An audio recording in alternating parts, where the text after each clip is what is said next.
जय श्री कृष्णा।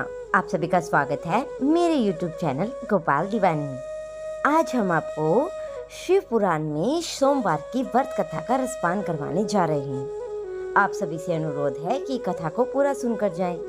आइए कथा आरंभ करते हैं। अमरपुर नगर में एक धनी व्यापारी रहता था। दूर दूर तक उसका व्यापार इतना फैला हुआ था कि नगर में उस व्यापारी का सभी लोग मान और सम्मान करते थे।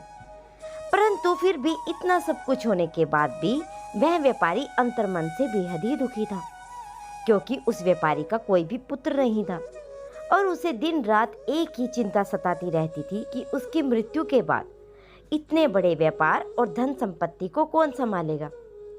पुत्र पाने की इच्छा से वह व्यापारी प्रति सोमवार भगवान शिव की व्रत व पूजा किया करता था। सायंकाल को व्यापारी जब शिव मंदिर में जाकर भगवान शिव के सामने घी का दीपक जलाता था, तो उस व्यापारी की भक्ति को देखकर एक दिन मां पार्वती ने शिव से कहा कि हे प्राणनाथ, यह व्यापारी तो आपका सच्चा भगत है और कितने दिनों से यह सोमवार का व्रत और पूजा नियमित रूप से करता आ रहा है। भगवान आप इस व्यापारी की मनोकामना को अवश्य पूर्ण करें। भगवान शिव ने मुस्कुराते हुए कहा कि हे पार्वती, इस संसार में सबको उसके कर्म के अनुसार ही फल की प्राप्ति होती है। प्राणी जैसा कर्म करते हैं उन्हें वैसा ही फल प्राप्त होता है। इसके बावजूद भी पार्वती जी नहीं मानी और इतना आग्रह करते हुए भी उन्होंने कहा कि नहीं प्राणनाथ, आपको इस व्यापारी की इच्छा तो पूरी करनी ही पड़ेगी। यह आपका अनन्य परम भगत है, प्रति सोमवार आपका विधिवत व्रत रखता है और पूजा अर्चना के बाद आपको भोग लगाकर ही एक समय का भोजन ग्रहण करता है। आपको इसे पुत्र प्राप्ति का वरदान देना ही होगा।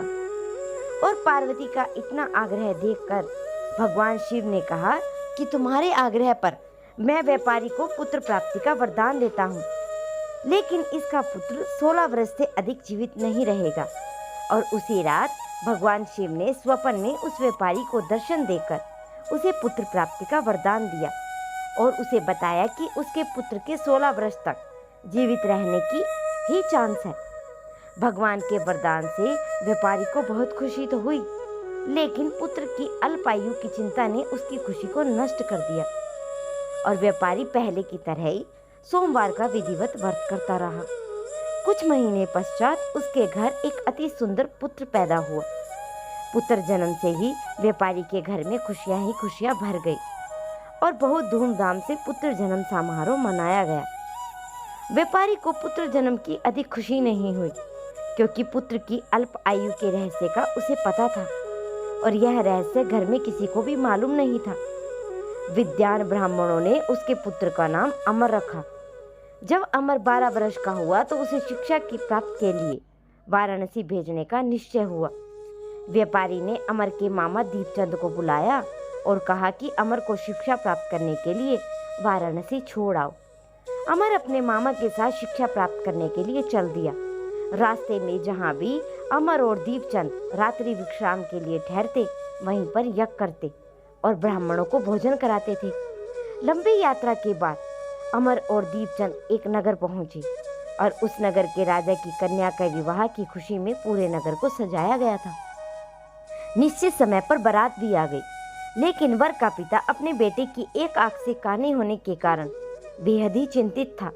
उसे इस बात का भय सता रहा था कि राजा को इस बात का पता चलने पर कहीं वह विवाह से इनकार न कर दे, जिससे उसकी अधिक बदनामी होगी। और वर के पिता ने जब अमर को देखा तो उसके मस्तिष्क में एक विचार आया। उसने सोचा, क्यों ना इस लड़के को दूल्हा बनाकर राजकुमारी के साथ विवाह करा दूं और विवाह के बाद दोनों को धन देकर विदा कर दूंगा और राजकुमारी को अपने घर ले जाऊंगा। वर के पिता ने इसी संबंध में अमर और दीपचंद से बात की। दीपचंद ने धन मिलने के लालच के भर में पिता की बात को स्वीकार कर लिया और अमर और दूल्हे को वस्त्र पहनाकर राजकुमारी चंद्रिका से उसका विवाह करा दिया और राजा ने बहुत सा धन देकर राजकुमारी को विदा किया। अमर जब लौट रहा था तो वह सच को छिपा नहीं सका और उसने राजकुमारी की ओढ़नी पर लिख दिया कि राजकुमारी चंद्रिका, तुम्हारा विवाह तो मेरे साथ हुआ था, पर मैं तो वाराणसी शिक्षा प्राप्त करने के लिए जा रहा हूँ। अब तुम्हें जिस नवयुवती की पत्नी बनना पड़ेगा वह कान्हा है। जब राजकुमारी ने अपनी ओढ़नी पर लिखा हुआ पढ़ा तो उसने काने लड़के के साथ जाने से इनकार कर दिया और राजा ने सब बातें जानकर राजकुमारी को महल में रख लिया। उधर अमर के अपने मामा दीपचंद के साथ वाराणसी पहुंच गया। अमर ने गुरुकुल में पढ़ना ही शुरू कर दिया। जब अमर की आयु 16 वर्ष की हुई तो उसने एक यज्ञ किया और यज्ञ की समाप्ति पर ब्राह्मणों को भोजन कराया, खूब अन्न वस्त्र दान किए। रात को अमर अपने शयन कक्ष में सो गया। शिव के वरदान से ही उसके शयन व्यवस्था में ही अमर प्राणों पखेरु उड़ने थे और सूर्योदय पर मामा अमर को मृत देखकर रोने पिटने लगा। आसपास के लोग भी एकत्रित होकर दुख को प्रकट करने लगे। मामा के रोने के विलाप के स्वर समीप से गुजरते हुए भगवान शिव और माता पार्वती ने भी सुने। पार्वती जी ने भगवान शिव से कहा कि प्राणनाथ, मुझे इसके रोने के स्वर सहन नहीं हो रही, आप इस व्यक्ति के कष्ट को अवश्य दूर करें। भगवान शिव ने पार्वती जी के साथ अदृश्य रूप में समीप जाकर अमर को देखा तो पार्वती जी से बोले कि पार्वती, यह तो उसी व्यापारी का पुत्र है जिसे मैंने 16 वर्ष की आयु का वरदान दिया था। इसकी आयु तो पूरी हो गई। माता पार्वती ने फिर से भगवान शिव से निवेदन किया कि हे प्राणनाथ, इस लड़के को जीवित करें, नहीं तो इसके माता पिता की मृत्यु के कारण रो रो कर अपने प्राणों को त्याग देंगे। और इस लड़के का पिता तो आपका परम भगत है, वर्षों से सोमवार का व्रत करते हुए आपको भोग लगा रहा है। माता के इतने आग्रह करने पर भगवान शिव ने उस लड़के को जीवित होने का वरदान दिया और कुछ ही पल में वह जीवित होकर उठ बैठा। शिक्षा समाप्त करके अमर मामा के साथ अपने नगर की ओर चल दिया। दोनों चलते समय उसी नगर में पहुंचे जहां अमर का विवाह हुआ था और वहीं पर उसी नगर में अमर ने एक यज्ञ का आयोजन किया और समीप से गुजरते हुए नगर के राजा ने यज्ञ का आयोजन देखा। राजा ने अमर को तुरंत पहचान लिया और यज्ञ समाप्त होने पर राजा अमर और उसके मामा को महल में ले गया। कुछ दिन उन्हें महल में रखकर बहुत सा वस्त्र धन देकर राजकुमारी के साथ विदा किया। रास्ते में सुरक्षा के लिए राजा ने बहुत से सैनिकों को दीपचंद के साथ भेजा। दीपचंद ने नगर में पहुंचते ही एक दूत को घर भेजकर अपने आगमन की सूचना भेजी और अपने बेटे अमर के जीवित वापस लौटने की सूचना व्यापारी को दी। इस पर व्यापारी बहुत ही प्रसन्न हुआ। व्यापारी ने अपनी पत्नी के साथ स्वयं को एक कमरे में बंद कर रखा था। भूखे प्यासे रहकर व्यापारी और उसकी पत्नी बेटे की प्रतीक्षा कर रहे थे।